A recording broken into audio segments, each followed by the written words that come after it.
200 meters, turn left. Turn left. 200 meters, turn left.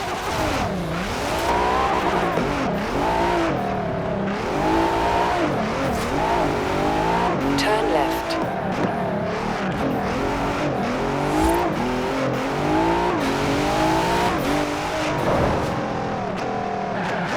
You have arrived at your destination.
Arrived at your destination.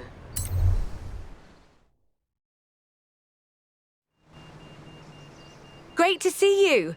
We're shooting a documentary about car culture in the UK and I need a second driver. You've made a name for yourself and it would be great to have you aboard. It's simple. You drive, I tell the story. Let's do it.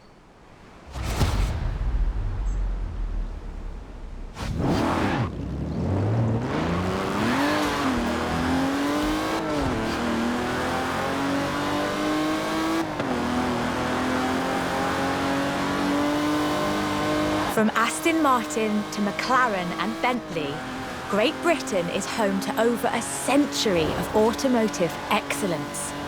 I'm Rebecca Dawson.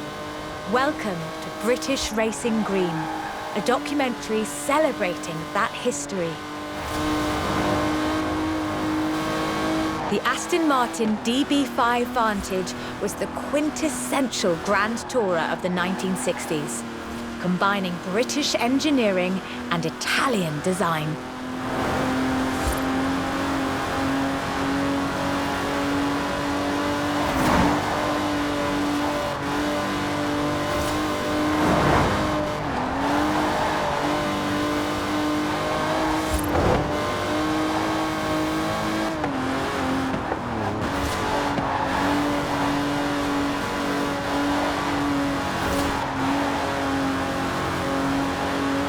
The Vantage featured side-draft carburetors and a refined camshaft profile, capable of a blistering top speed of 162 miles an hour in 1964. The clean lines of Superleggera's bodywork, reclining seats and wool carpets created a car that was luxurious as well as fast.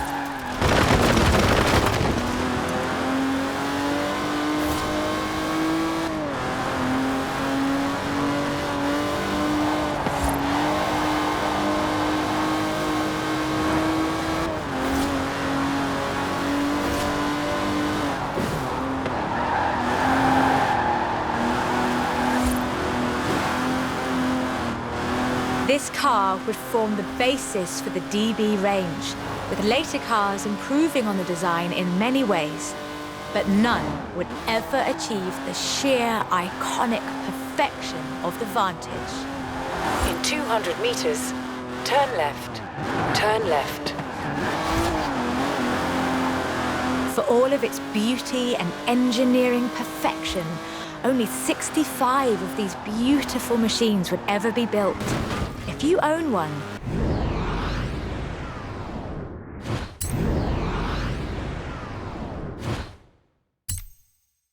you own a piece of British history.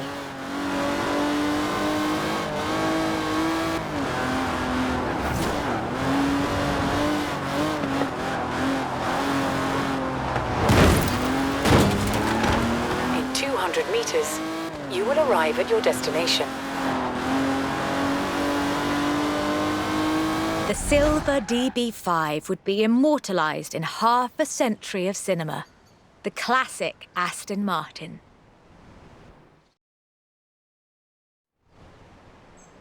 But in 2016, a new DB was unveiled, heralding the dawn of Aston Martin's second century. The DB11 is the first production turbocharged Aston Martin. But is it a worthy successor to that legacy? The short answer is yes. It's bold, responsive, and agile.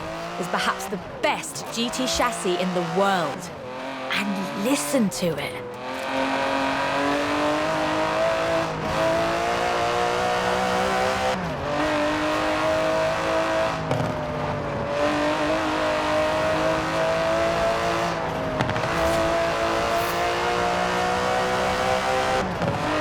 Able to hit 60 miles an hour in 3.5 seconds, the DB11's 5.2-litre twin-turbo V12 boasts a top speed of over 200 miles an hour.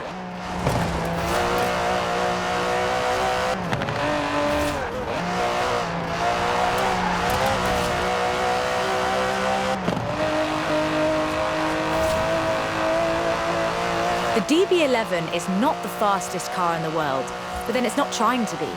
It's sophisticated, effortless luxury. It's an Aston Martin.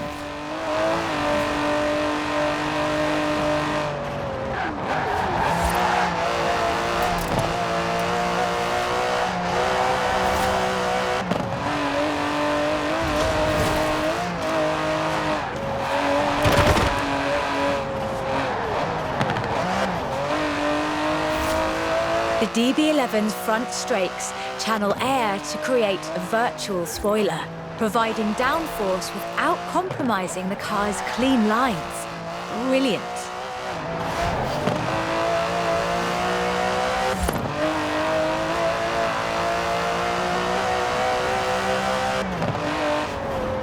Most importantly, I think, the DB11 proves that Aston Martin is ready for another century of beautiful cars. And I can't wait.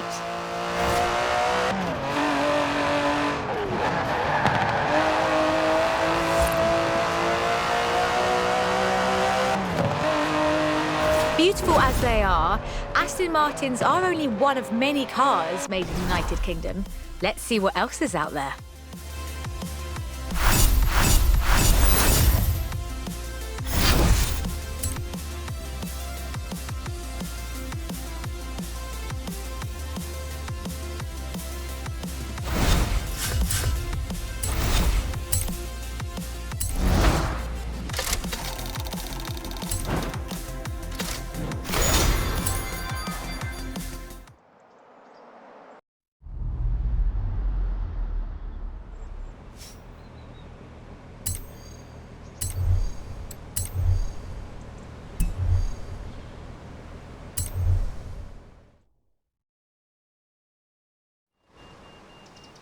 This is shaping up nicely. Time for a change of pace, though. At least at first. The next segment is about Land Rover, and we'll be starting out with the Type 3.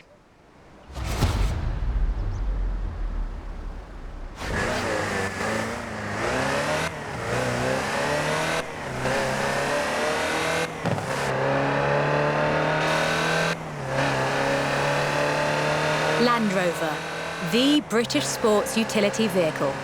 But before that, they were actual utility vehicles. Solid, tough trucks, unstoppable over almost any terrain. In 400 meters, turn left. The Land Rover Type 3 marks the point where that shift begins, and we'll be looking at what that meant.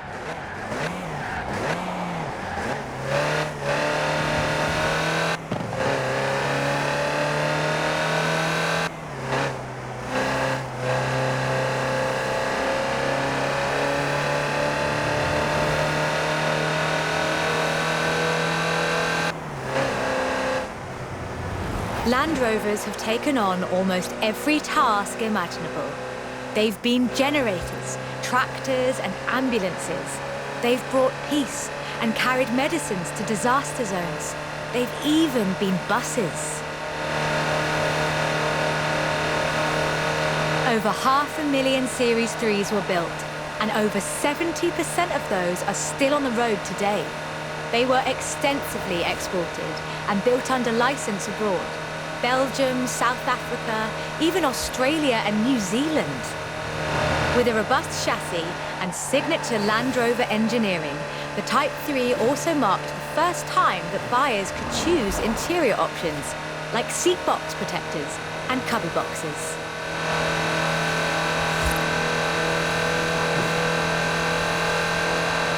That trend continued, and by 1982, Land Rover were offering the county spec Type 3.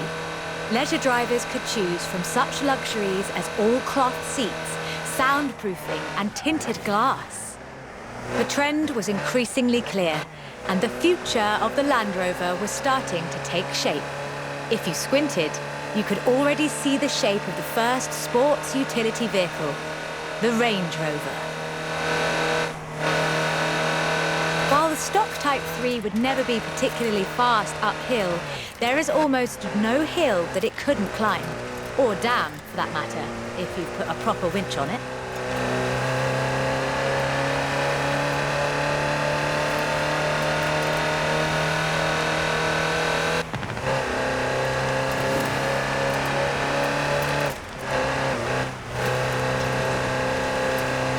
In 1978, a Series 3 was custom-built for Her Majesty Queen Elizabeth II. It only had 1,892 miles on the clock when it was auctioned into private hands. And it was in perfect condition. It would be. After all, she trained as a mechanic in the 1940s and will likely remain the only royal able to strip and rebuild an engine. Turn left.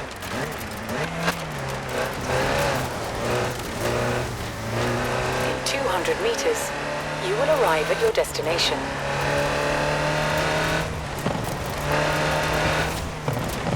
Along with the Range Rover, others would follow. Discovery, Defender, and the Freelander.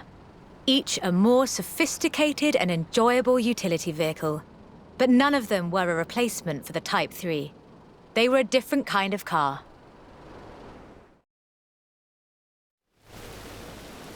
The Type 3 was arguably the first sports utility vehicle, an evolution of the design that would lead ultimately to this. The Bowler Nemesis, an off-road racing vehicle that turned into a production SUV, the Nemesis EXR. It sports a turbocharged 5-litre Land Rover Jaguar engine, crammed into a carbon fibre chassis with integral roll cage. It even has the grille, headlights and rear lights from a Range Rover.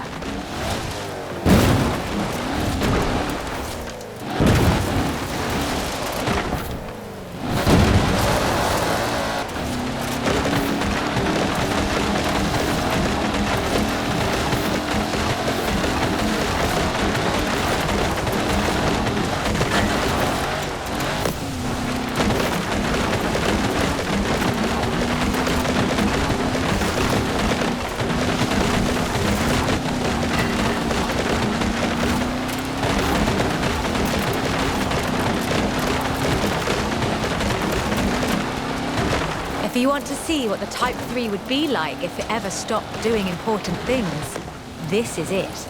And it's beautiful.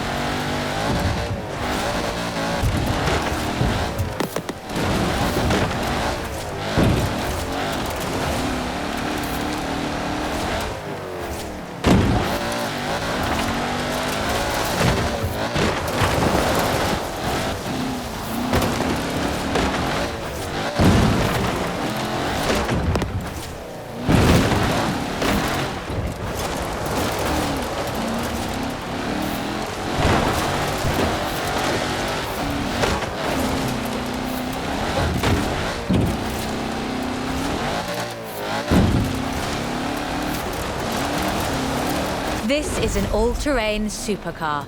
That's the only fair description for this.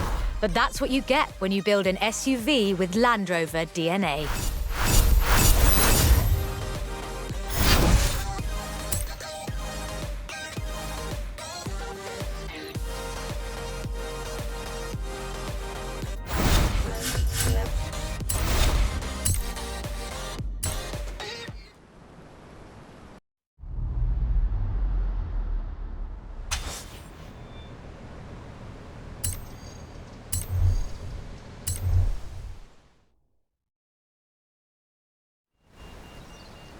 Hope you're enjoying yourself. I know I am. It's great to be able to just focus on telling the story while someone else handles the driving for once. Let's get to the next one. This time, it's Lotus.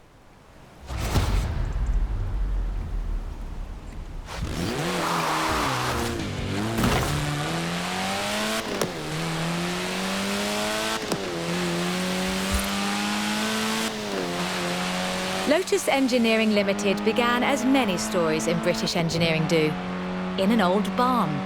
The first Lotus cars were offered as kits. You built them yourself. From 1962, they began to actually build the cars themselves.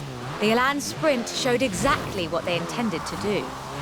Built around a steel backbone with a fiberglass chassis, the Sprint weighed in at a meager 687 kilos parked on the curb. On the road, this translated into brilliant agility and fantastic performance.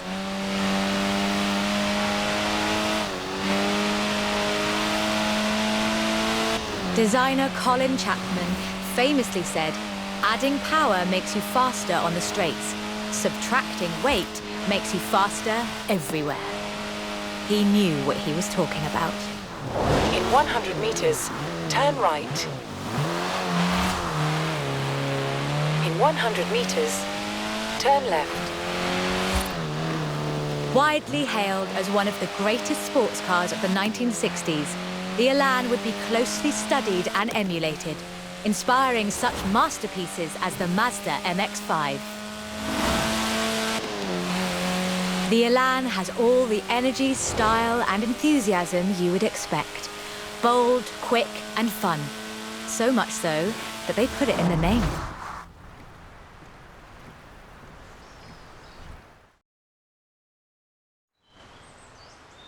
The Elan Sprint was a financial as well as an engineering success for Lotus, validating their approach to design and resulting in a whole family of light, agile roadsters. Which brings us to this, the Lotus Exige. It's heavier than the Elan, admittedly, but it's faster. Much, much faster.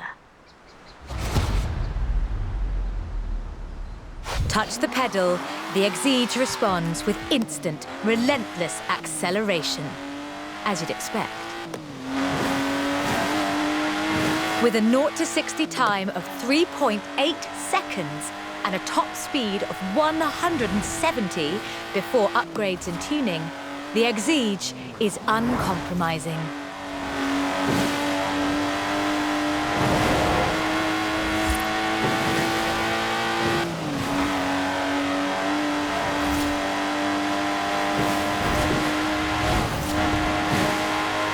And there's no power steering, so you can really feel the road. A genuinely thrilling drive, and one that isn't afraid to demand you take it seriously. In 400 meters, turn left. Turn left.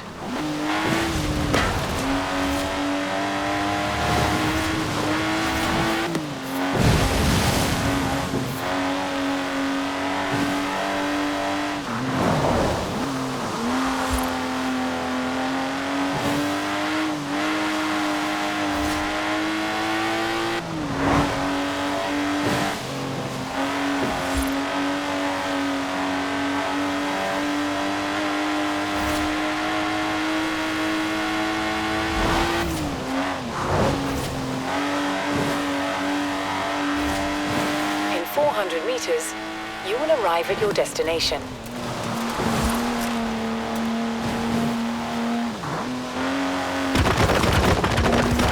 And with rumoured launches of 2 new cars in 2020, Lotus looks set to push the benchmark of the experienced sports car well into the next century.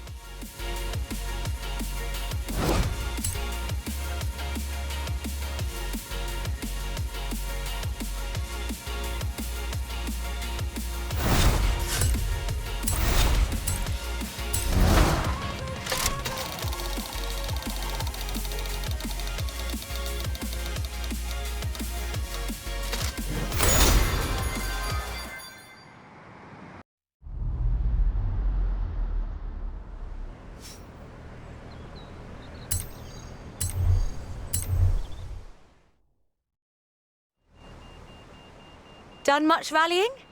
That's a joke. We've all seen what you've been up to. We're doing the next bit on location. You'll see why when you get there.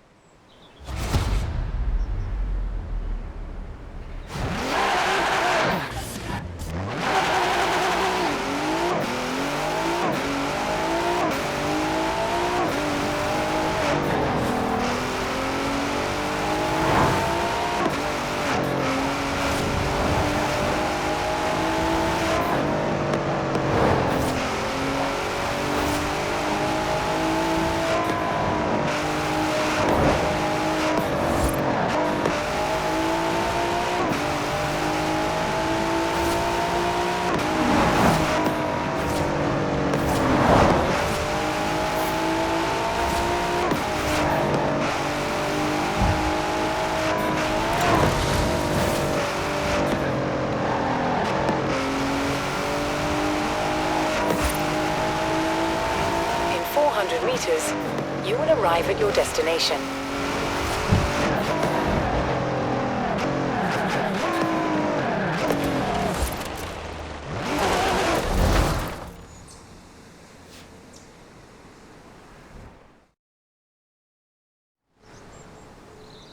Ford, that most American of cars. But the Ford Escort, oh, that's British. And more than that, the Escort would become for many synonymous with Group B. In the 70s, Ford had embraced that destiny so firmly that they'd begun their own championships to find new drivers. Drivers for cars like the RS 1800. This was a car designed explicitly for rallying, with a powerful fuel-injected 1790cc Cosworth BDE engine.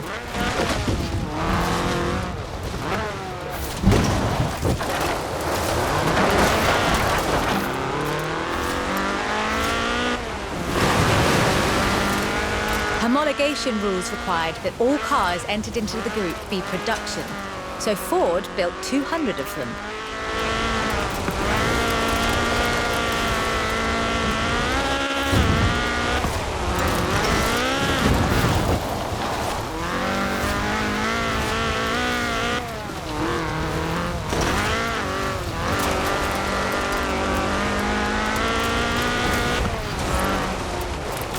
The RS 1800 brought home 17 World Rally Championship victories for Ford.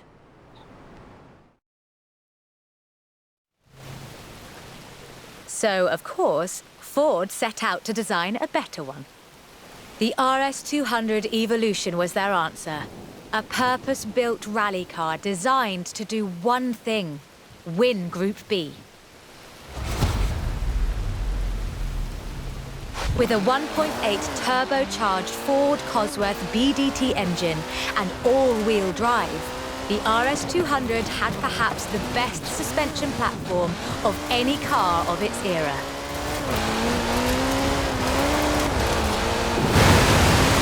The chassis was fiberglass from Reliant, and the massive Ford parts bin was raided to give the car that iconic look.